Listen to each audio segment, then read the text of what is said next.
Cela fait 51 ans qu'il nous a quittés, 51 ans que Jean Giono a perdu la vie dans sa maison du Paraïs, située à l'extérieur du centre-ville de Manosque. Un écrivain et poète, figure dominante du XXe siècle, qui grâce à ses œuvres continue toujours, même des décennies plus tard, de marquer les générations.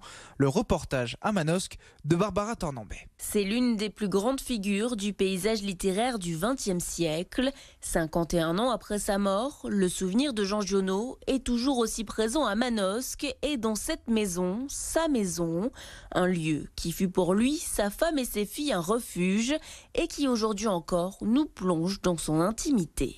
Lorsque on se trouve par exemple là dans son bureau d'écriture et qu'on va voir ses plumes, son travail, on a eu la chance d'avoir le président qui est venu il y a quelques semaines de ça et c'est ce qu'il disait, c'était un pèlerinage pour lui de venir. Ici, dans cette oasis de verdure, Jean Giono a écrit la plus grande partie de son œuvre.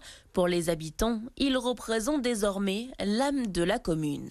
C'est un personnage fort à Manosque et c'est un personnage très fort dans la littérature du XXe siècle. Au niveau littérature, au niveau des jeunes, Manosque est imprégné par Giono, est imprégné par les correspondances. Il a été précurseur, notamment en tout ce qui concerne l'écologie. Je pense notamment à un de ses ouvrages, L'homme qui plantait des arbres.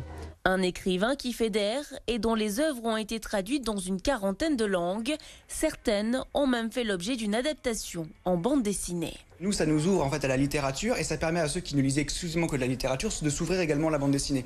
En fait, on est tous gagnants en fait dans le fait de pouvoir adapter dans un médium différent justement des œuvres classiques. Dans la nuit du 8 au 9 août 1970, Jean Giono s'éteint dans son sommeil. Depuis, il repose dans ce cimetière au pied d'un olivier et veille sur sa ville natale.